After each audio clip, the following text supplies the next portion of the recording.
Bonjour les amis. Euh, Quel enseignant m'a le plus impacté? Sachant qu'aujourd'hui je ne pourrais jamais avoir d'enseignant, ça ne ferait pas de sens pour moi. Parce que je suis entre guillemets beaucoup trop loin sur la voie, même s'il n'y a personne sur la voie. Ne jouons pas sur les mots, vous voyez très bien ce que je veux dire. Euh, En fait, vous avez différents enseignants pour différents euh, besoins, on va dire. L'enseignant qui m'a le plus, qui m'a aidé, c'est pas lui qui l'a fait, mais qui m'a le plus aidé à voir la perspective la plus haute que ce qui est. Il n'y a pas d'individu séparé, il n'y a pas d'éveil non plus, il y a juste ça. C'est un monsieur qui s'appelle Teja Anand. Vous retrouverez l'interview que j'ai fait avec lui sur ma chaîne anglaise Listen to Your Being. Et en fait, Teja, c'est comment moi je vois les choses depuis petit, mais il arrivait bien à le verbaliser pour les humains. Je suis d'accord avec tout ce qu'il dit. Certains vont penser que c'est un peu extrême parce qu'il parle d'une perspective complètement absolue, donc il n'y a que ce qui est, il n'y a pas d'individu séparé, pouvant atteindre l'éveil, ayant atteint l'éveil tout court dans l'histoire, tout ça c'est dans le rêve. Il n'y a pas d'être d'éveillé, j'ai entendu quelqu'un qui parlait de Jésus, Bouddha, tout ça ça n'existe pas, il n'y a pas de Jésus, il n'y a pas de Bouddha, il n'y a pas de bien, il n'y a pas de mal, il n'y a rien qui s'est jamais passé, il n'y a que ce qui est. Ça, c'est la perspective la plus absolue. Il n'y a que le soi, il n'y a personne pour le réaliser. Vous avez des enseignants qui sont très bons pour vous amener la perspective absolue. Je le suis aussi, mais je ne suis pas vraiment un enseignant, mais bref. Je peux faire ce rôle, je peux jouer ce rôle aussi. Voilà. Donc ça, c'est le premier. Pourquoi il est aussi pertinent dans les temps qui courent? Qui vit aujourd'hui de manière... À l'époque, si vous voulez, l'éveil ou la voie spirituelle, vous passiez des semaines en silence dans des monastères. Vous viviez de manière à que votre pratique soit ancrée. Aujourd'hui, les gens travaillent beaucoup plus. On vit dans un monde qui vit 200 à l'heure. La religion n'a plus de place aujourd'hui quasiment. Et c'est tant mieux qu'elle ait plus de place parce que la religion, c'est quand même un truc très arriéré, en partie. Même s'il y a du bon aussi.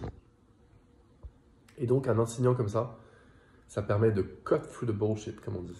Comme un maharaj. Il vous coupe tout de suite l'ego. Parce que quelqu'un qui a passé 40 ans dans l'illusion,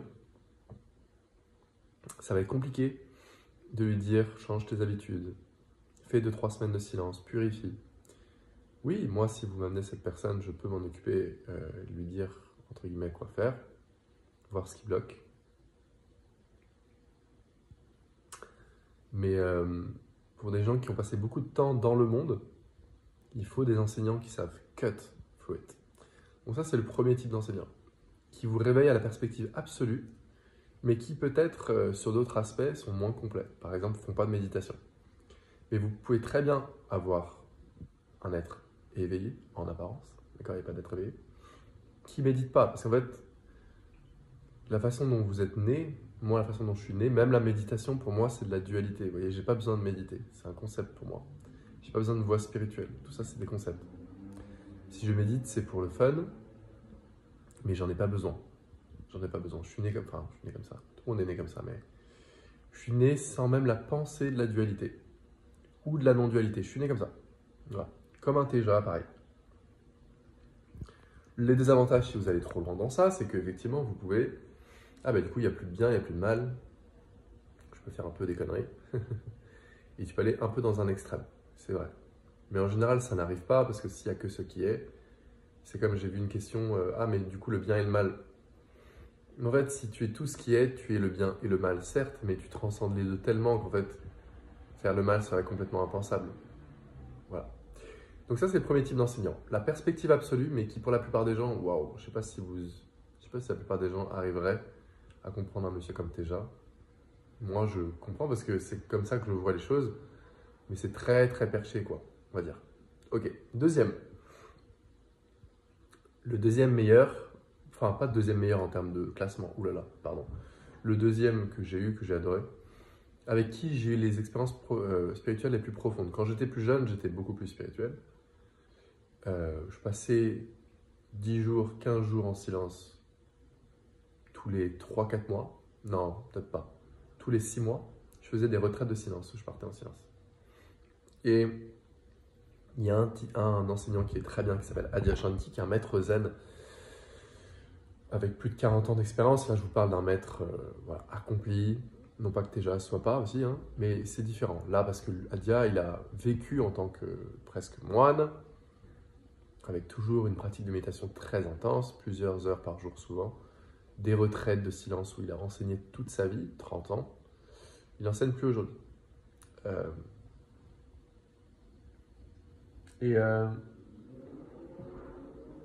C'est là où j'ai eu les expériences les plus fortes, parce qu'en fait, en silence, c'est là où tu fermes le truc, la pure perspective absolue, que je sais qu'il n'y a que ce qui est, mais je ne le vis pas encore dans mon humanité. C'est grâce au silence que tu fermes ça, entre guillemets. Mais ça, c'est de la dualité pour moi, mais bon, allez, on va dire ça. Je fais cette vidéo pour vous. Hein. Même pour moi, ça, c'est de la dualité, parce que, bon, bref, mais ok.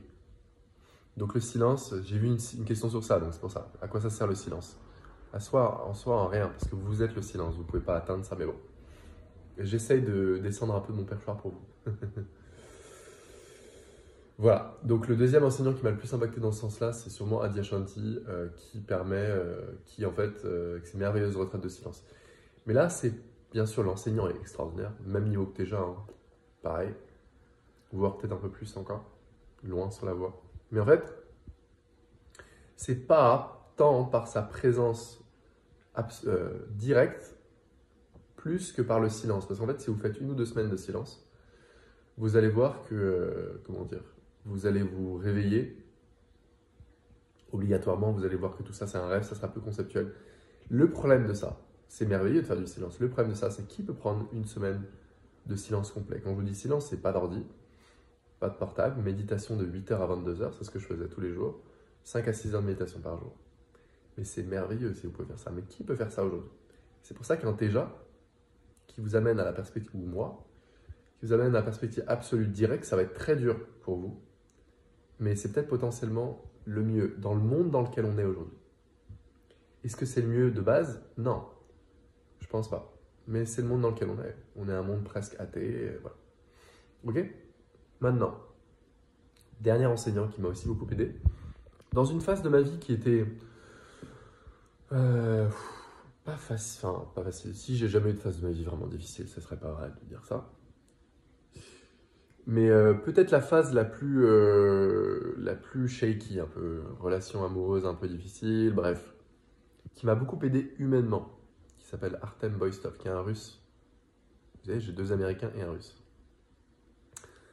Là, je vous parle des 3 qui sont pour moi éveillés, parce que j'en ai eu d'autres, mais par exemple Sadhguru, pour moi, n'est pas éveillé, enfin n'est pas un Bouddha. J'ai vu plein d'autres maîtres, mais pas du tout le même niveau, donc je vous en parle pas. Voilà, je cut through the bullshit. Teja, Adyashanti et Artem, pour moi, c'est les meilleurs au monde quasiment. Donc, on n'a pas besoin de faire beaucoup plus. Il y en a d'autres très bien. Francis Lucille est très bien. Il y a plein d'autres enseignants qui sont bien, mais je ne vais pas non plus tout parler. Ok? Francis, je lui ai parlé aussi. Bref. Il y en a d'autres, évidemment, les morts, Ramana, Bouddha, Krishna, bien sûr, etc. Mais on ne va pas rentrer dans les détails. Là, je vous parle des vivants. Comme les gens qui vénèrent des maîtres morts. Un maître mort, ça sert à rien, les amis. Un maître vivant, ça peut vous transformer, pas un maître mort. Il y a Osho, évidemment, aussi. Osho, c'est un monument. Humainement compliqué, mais sinon, c'est un monument. Ne pas confondre. Les deux, d'ailleurs.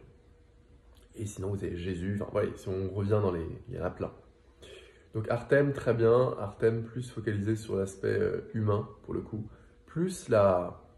on a entendu parler de gens qui parlaient des traumas. J'ai une question sur les traumas. Qu'est-ce que je fais de tous mes traumas là? Lui, il est très bon sur ça. Donc, il a pris aussi des psychedelics, des drogues, pas dans un truc de drogué. Juste pour... il est spécialisé vraiment sur la libération émotionnelle. Où littéralement, tu fais sortir toute ta merde. Pour moi, tout ça, c'est encore très dans la dualité. Mais ça reste, c'est un maître accompli, c'est un Bouddha, hein, même niveau que les deux autres, c'est pareil. C'est juste qu'il est plus focalisé sur l'aspect humain. Voilà. Donc en fait, vous avez tous les amis. Vous avez l'enseignant qui est pour moi la perspective absolue et qui pour moi est mon préféré parce que moi je veux jamais rentrer dans la dualité. Parce que c'est comme ça que je suis né, c'est ma force. Même si je sais que ça peut perturber les gens parfois. Même méditer 1 minute, pour moi, c'est de la dualité. Donc j'en ai pas besoin. Mais j'ai compris ça tard. Que je fonctionnais pas comme ça. Pareil que tout le monde. Je comprends que la plupart des gens, ils veulent la méditation pour avoir plus de lumière, plus de paix, plus de joie. Je comprends. C'est un truc très humain, hein, mais je comprends. Et deuxième, Adyashanti, magnifique enseignant. Peut-être le plus équilibré. Qui a des retraites de silence extraordinaires. Vraiment, je suis sorti de retraite d'1 semaine ou 10 jours où vraiment, non seulement tu as compris que c'était un rêve, mais tu vis en tant que ça et c'est très différent. Et le dernier, sûrement, Artem. Super enseignant, magnifique aussi. Plus spécialisé sur l'aspect humain, où c'est vrai que c'était une période de ma vie où c'était un peu plus dark, mais je suis content de l'avoir connu aussi. Vous aurez 2 interviews sur 3 de ces gars-là sur ma chaîne anglaise. Adyashanti, j'ai pas encore réussi à l'avoir en interview, je sais pas si je vais réussir à l'avoir parce que c'est compliqué. Mais si je bouge en Californie, ce qui est probable,